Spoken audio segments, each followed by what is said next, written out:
iniciativa, Cristian Chávez, presidente de la FEWE, y a todo el comité organizador, que no es una iniciativa de una cátedra, que al igual que en algunas facultades estamos tomando iniciativas para que nuevamente la universidad se convierta en una voz orientadora en el análisis de los problemas nacionales y en la presentación de alternativas para la solución de esos problemas. Y ya en semanas anteriores hemos hecho varios foros, hemos organizado varios foros conjuntamente con gremios profesionales, organizaciones sociales para plantear las alternativas que tiene nuestro país para el desarrollo o para la reactivación del sector económico. Y a mí me toca topar algo vinculado a un tema tan delicado, porque todavía existen sectores de nuestra sociedad que consideran que no debe de continuar las actividades extractivas. El tema de hidrocarburos, el tema del aprovechamiento de los recursos minerales, no debe continuar. Y es entonces cuando yo considero importante, primero, que visibilicemos la importancia de esos recursos. Y bueno, nuestra actividad está vinculada a los recursos naturales no renovables, agrupado en sectores energéticos y no energéticos. Y en el área energética tenemos principalmente al petróleo, al gas natural y al carbón. Y los no energéticos son los recursos minerales, metales, y no metálicos y no metálicos. Metálicos, oro, plata, cobre, hierro, y no metálicos, mármol, granito, caliza, sal. Entonces, esta presentación vamos al tema de hidrocarburos y segundo el tema de minería. A nivel mundial, la matriz energética mundial tiene a los productos, a los hidrocarburos y sus productos derivados todavía con un 80% de participación en esa matriz energética mundial, de los cuales es el principal sector consumidor de esos recursos. Yo quiero dar o principalizar por qué la importancia de los hidrocarburos en nuestro país. Primero, es como recurso energético. El desarrollo de una sociedad se mide por la soberanía energética que tiene ese país. Segundo, como recurso económico. Y tercero, como materia prima necesario para el desarrollo industrial. En el caso de nuestro país, al 2019, el 91%, casi el 91% de la matriz energética del Ecuador depende de petróleo y gas. Apenas el 9% está o es copado por otras alternativas energéticas, principalmente con la hidroenergía. Y todos sabemos que se hicieron importantes inversiones en años anteriores, principalmente para hidroenergía, pero todavía sigue siendo el 91% de la matriz energética ocupada por petróleo y gas. Y no se ve ni a corto ni a mediano plazo una alternativa que lo pueda reemplazar como recurso energético. Como recurso económico, si bien ha disminuido su participación que históricamente tuvo tanto en el presupuesto del Estado como en el Producto Interno Bruto, en el año 2019, la extracción de petróleo, de gas natural y actividades de servicios relacionados, incluyendo la refinación, representaron aproximadamente el 9% del Producto Interno Bruto total real nacional, según el Banco Central del Ecuador. Eso, en términos corrientes, quiere decir que el sector petrolero aporta alrededor de 7.000 millones de dólares anuales. Y como materia prima para el desarrollo industrial, primero nos ayuda a abastecer toda la carga del parque refinador, alrededor de 56 millones de barriles de petróleo anuales, y de los hidrocarburos, petróleo y gas, se obtienen miles de productos necesarios para el desarrollo industrial. De igual manera, ni a corto ni a mediano plazo se ve que pueda desarrollarse algún producto que lo vaya a reemplazar. De ahí la importancia de los hidrocarburos y que van a seguir manteniendo esa importancia en nuestro país por lo menos unos 20 o 30 años adicionales. De ahí que también nosotros tenemos que saber plantear medidas y políticas que nos permitan aprovechar de mejor manera y al máximo los recursos para beneficio del desarrollo nacional.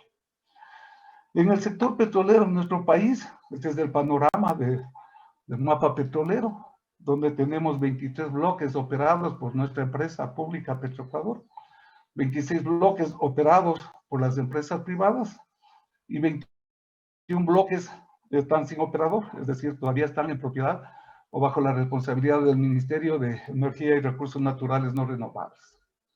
El país dispone al momento de 2.695 millones de barriles de reservas de petróleo y 456 mil millones de pies cúbicos de gas. Estos pies cúbicos de gas equivalen a alrededor de 76 millones de barriles de petróleo equivalente. Es decir, considerando la relación de las reservas actualmente existentes versus la producción actual de hidrocarburos, el panorama de nuestro país estaría crítico en no más de 15 años. ¿Por qué? Porque no se ha implementado una política que a nivel internacional es prioritaria para mantener esa reserva. Por cada barril de petróleo producido, debe incorporarse un barril de petróleo en sus reservas.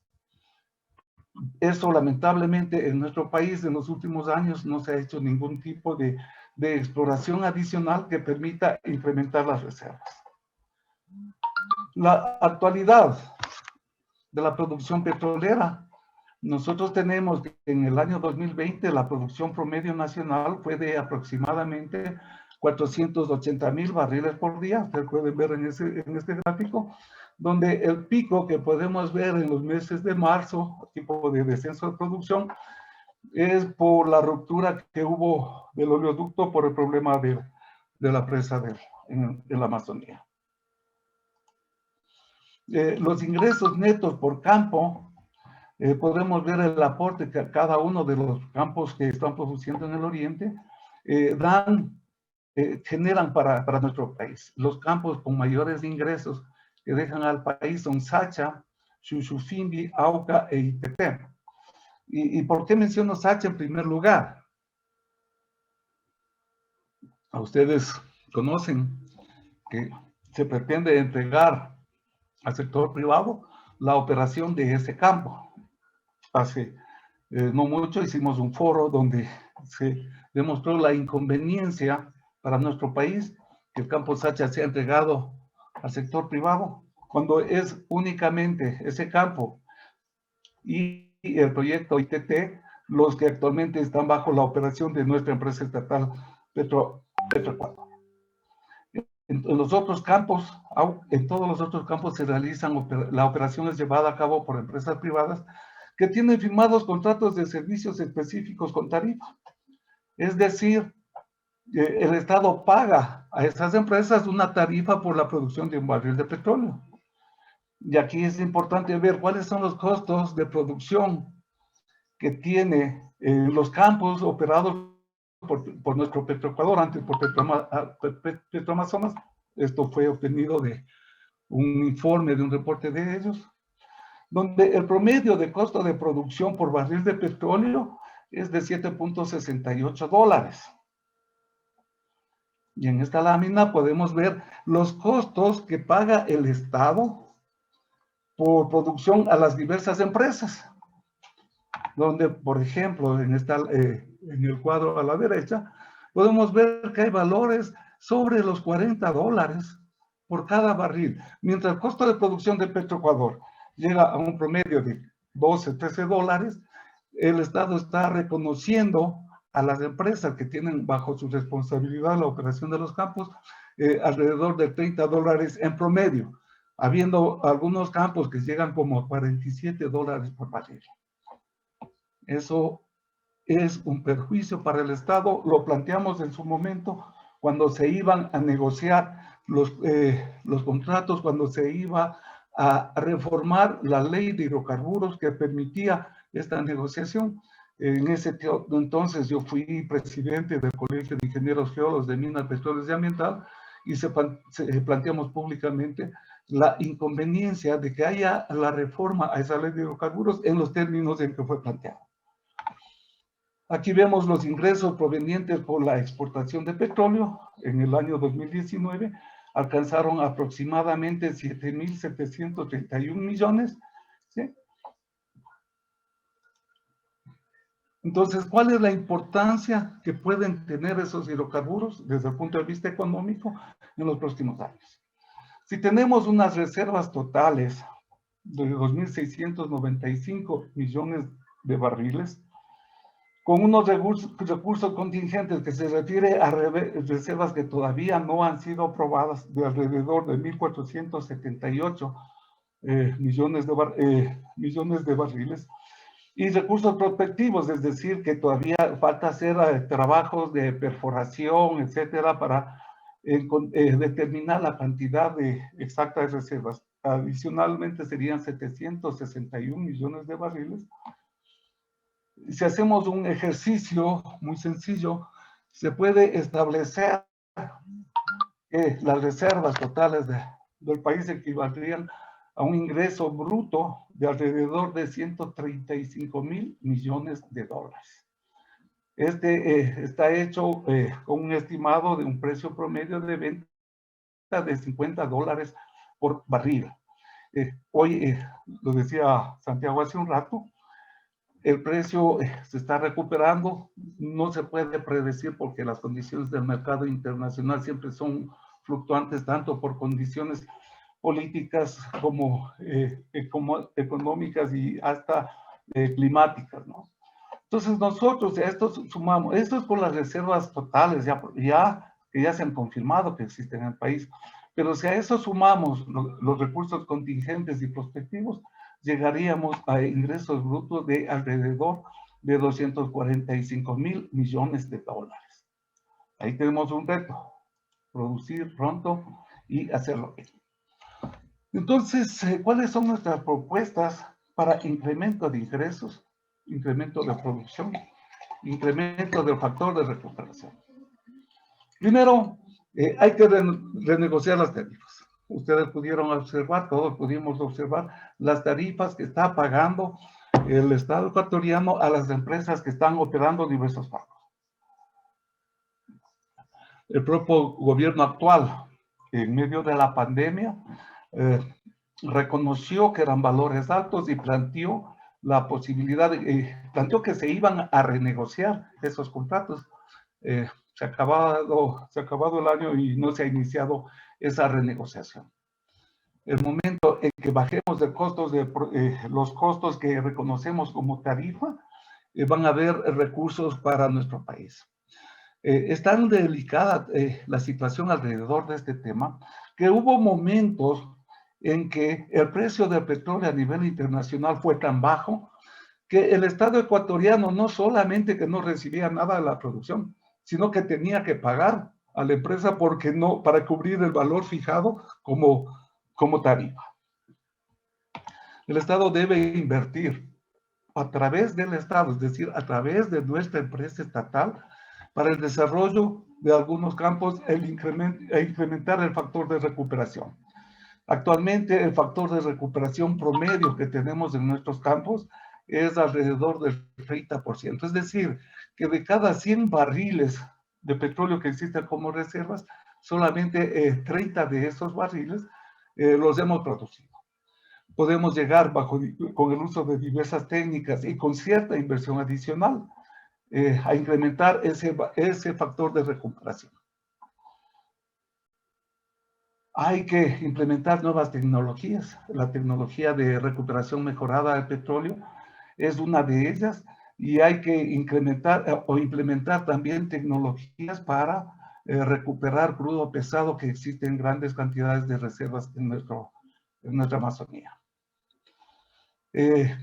Hay que desarrollar campos que están ubicados en el suroriente, tienen un potencial hidrocarburífero promedio de 800 millones de barriles.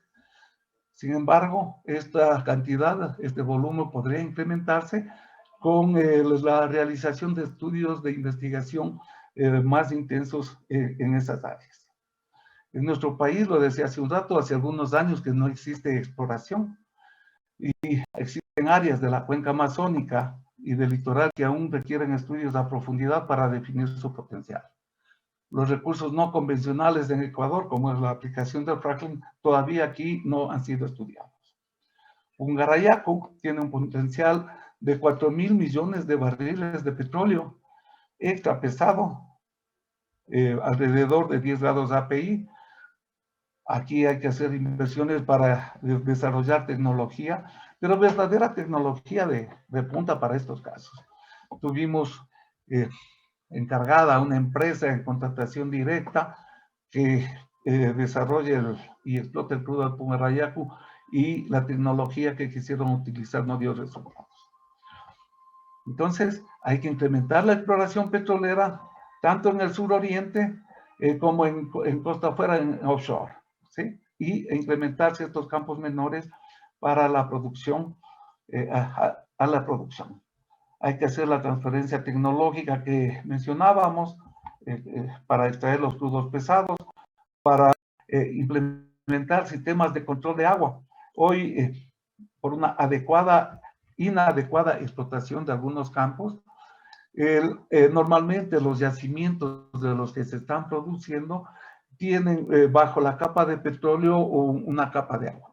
Si las tasas de producción no son las adecuadas, se producen ciertos fenómenos como que se llama conificación, y en lugar de producir petróleo, se produce más que el petróleo, el agua de formación. Entonces, hay pozos ahora que te producen 80, 90% de agua, es decir, que de cada 100 barriles, 80 o 90 de esos barriles son de agua. Y por eso es la necesidad de incrementar estas nuevas tecnologías que nos permitan recuperar mayor cantidad de petróleo a menor costo. En definitiva, esto debe alinearse a una política petrolera que, respetando a la Constitución, impulse el aprovechamiento sostenible y sustentable de nuestros recursos. Nosotros tenemos la responsabilidad no solamente para solucionar la necesidad del momento del gobierno de turno, cualquiera que esto sea. Nuestra responsabilidad fundamentalmente es con nuestros hijos, es con las futuras generaciones. La autosuficiencia energética es indispensable. Si nosotros no tuviéramos estos recursos, principalmente el petróleo, dependeríamos y tendríamos que importar los productos derivados para nuestro desarrollo, y realmente sería algo imposible en las condiciones actuales. El país debe ser el principal beneficiario del aprovechamiento de estos recursos. No se trata solo de producir más petróleo, sino que principalmente el país gane más con la producción actual de petróleo y derivados. De ahí, por eso, la importancia y la necesidad de revisar los contratos petroleros.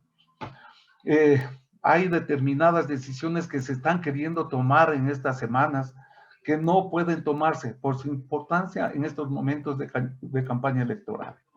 La entrega del campo Sacha, la privatización de la refinería de Esmeraldas, no debe ser tomada por este gobierno. Y tampoco por el otro, cualquiera que sea. Es importante sí apoyar a la inversión privada, pero en áreas de riesgo. Los campos que hablamos, el campo Sacha no tiene riesgo, es un campo que está en producción desde el año 1972, que sin mayor inversión se puede incrementar la producción actual de ese campo. ¿Cómo recuperar recursos?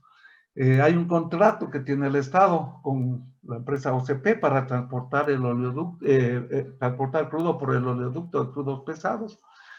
La tarifa fijada en el contrato establece $2 o el menor precio que exista en el mercado en esos momentos. Un estudio, un informe de la Procuraduría del Estado determinó que debía pagarse el valor de $1.71 por cada barril de petróleo transportado por Petroecuador. A los 2 meses de ese informe, la misma persona hizo otro informe que decía, no, que hay que pagar $2 por cada barril de petróleo transportado. El Estado está siendo afectado con alrededor de 30 centavos. La refinación, la refinería estatal no debe delegarse al sector privado, ahí no existe riesgo, hay que hacer la rehabilitación de una manera técnica y muy responsable, y hay que reactivar el proyecto de la refinería del Pacífico. Si algunos consideran no la refinería del Pacífico, pese a las inversiones que ya se han realizado, sí es importante que como una política de Estado es incrementar la capacidad de refinación de nuestro país, de manera que aquí lo procesemos en los mayores volúmenes que podamos y no tengamos que importar con el importante egreso de divisas e importar combustibles de otros países. En lo institucional debe fortalecerse a nuestra empresa pública, Petroecuador, hay que dotarle autonomía financiera. Es la empresa que genera los recursos, pero sin embargo tiene que estar en cola, en lista de espera para que el gobierno a través de finanzas le asigne recursos. Lógicamente, si no se le asignan recursos, no se le puede pedir eficiencia en los resultados. Por eso es importante que se le dote de autonomía financiera. Fortalecer los organismos de fiscalización y control, fortalecer los centros de investigación y apoyo a empresas nacionales de servicios para fomentar la industria nacional, evitando de esta manera el egreso de divisas y generando fuentes de trabajo. Hay que profesionalizar la gestión, hacerla con ética y transparencia y generar una alianza cercana entre el Estado, la empresa privada y la academia. Hemos dado unos primeros pasos para reactivar esta alianza que ya teníamos hace algunos años y estamos reactivando esta vinculación Estado, empresas y academia. El tema de la minería, quizás en estos momentos es bastante más delicado inclusive que el de hidrocarburos, porque hay ciertos sectores de la sociedad que dicen no a la minería. Pero por eso la importancia, primero, de resaltar el porqué, desde nuestra visión de la academia vinculada a la explotación de los recursos no renovables, sí debe desarrollarse la actividad minera de una manera técnica, económica, social, ambientalmente responsable. Hay maneras de hacerlo, de hecho se lo está haciendo en los grandes proyectos que ya se están desarrollando. Hay generación de empleo, hay un encadenamiento productivo y hay ingresos económicos directos y desarrollo de tecnología. Sin recursos minerales, simplemente no habría desarrollo. Donde nosotros estamos utilizando la tecnología, las computadoras, el internet, la luz de nuestra casa, etcétera, todo eso requiere de recursos minerales. Donde vivimos requiere de recursos minerales. Y no hay algo que lo vaya a reemplazar tampoco a corto plazo. Hoy en nuestro país tenemos 156 indicios de proyectos con potencial metálico.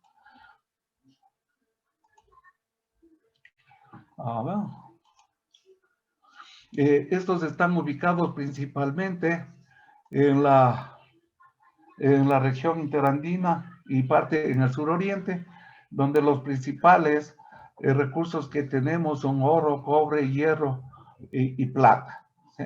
Aquí podemos ver la ubicación de esos principales proyectos donde ya se han desarrollado actividades de exploración inicial y de exploración avanzada.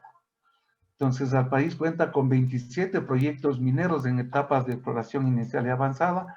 5 de esos proyectos se encuentran ya con estudios avanzados y 2 de esos proyectos se encuentran ya en explotación. Aquí podemos ver los principales proyectos. Los que están con rojo son los proyectos que ya están en producción. Fruta del Norte, que se encuentra ubicado en la provincia de Zamora Chinchipe, produce oro y plata. el Mirador, que está ubicado en la misma provincia y produce cobre, plata y oro. La vida útil en un caso son 15 años. Está previsto que genere alrededor de 14,000 plazas de trabajo, de los cuales 3,500 plazas son directas. Este es un estudio a nivel, digamos, realizado a fines del 2019. Para su desarrollo requiere una inversión de 2,700 millones y ya entre el 2016 y el 2018 entregó 65 millones al Estado como regalías. Y el proyecto Mirador en Zamora Chinchipe de cobre, plata y oro, un proyecto a 25, 30 años para explotar a cielo abierto que generaría 11,000 plazas de trabajo con 2,015 millones de inversión. Entre el 2012 y 2019 pagó alrededor de 100 millones de regalías anticipadas y se prevé que generará al Estado tributos de alrededor de 5,500 millones de dólares. Esos son los principales proyectos que tenemos y podemos ver aquí en esta figura cómo para el 2019, perdón, para el 2021, con la producción que el año anterior tuvo que paralizarse de estos proyectos, el 2021 se prevé que haya una participación en el PIB del país del 3,1%. Podríamos describir algunos de los proyectos, pero no es ese el tema de la charla. Aquí podemos observar cómo ha habido una evaluación de las exportaciones mineras desde octubre del 2019 a octubre del 2020. En el 2020, pese a la paralización de las actividades debido a la emergencia sanitaria, se paralizaron hasta octubre del 2020. Se obtuvo un promedio mensual de exportaciones mineras de 64 millones de dólares, 64,5 millones de dólares.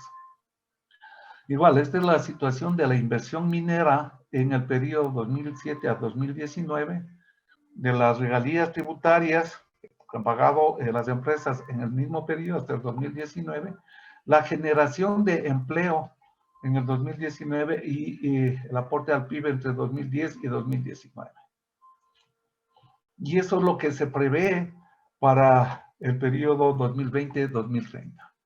Volúmenes de exportación, más que de volúmenes de ingresos que se generan por la exportación, las recaudaciones que tendría el Estado, las recaudaciones por patentes de conservación, las recaudaciones por regalías mineras, las utilidades mineras que tendría el Estado, la generación de empleo y la inversión de regalías en las comunidades cercanas a los proyectos mineros. Esos ingresos, tanto de utilidades como de regalías mineras, a través del CRI van al Banco Central del Ecuador, al Ministerio de Economía y Finanzas, y eso se distribuye para proyectos de desarrollo, tanto a través del BERDE como a través de los gobiernos autónomos descentralizados. Hay que tomar ciertas acciones para el desarrollo de la minería, que hay una política de Estado a favor de un desarrollo minero. Repito lo que dije hace un rato, ese desarrollo minero debe estar y garantizar que sea técnica, económica, social y ambientalmente responsable. Hay muchos problemas de afectación tanto al ambiente como a sectores sociales, pero son producto de la minería ilegal. Por eso es importante que se fomente, se apoye la minería legal y se controle la minería ilegal. Hay que cambiar la matriz productiva, hay que hacer una reforma legal para distribuir las regalías mineras para proyectos con beneficio social. Es importante este desarrollo de procesamiento de concentrados en el Ecuador. Hoy estamos exportando el producto concentrado, es decir, el material como sale de la mina. Y eso es una situación muy grave porque representa una pérdida para nuestro país, porque ahí se determina qué cantidad de cobre es lo que se está exportando. pero en ese concentrado también hay otros minerales como oro y plata que no están siendo considerados ni contabilizados. Y eso ya es una pérdida para el país. Entonces hay que impulsar el aprovechamiento, el procesamiento de estos concentrados en nuestro propio país. Igual que en el sector petrolero, profesionalizar el sector, desarrollar la investigación, controlar la minería ilegal, capacitar a la pequeña minería. Son entre algunas, varias de las actividades que tendríamos que realizar para el desarrollo de una minería responsable. Muchas gracias.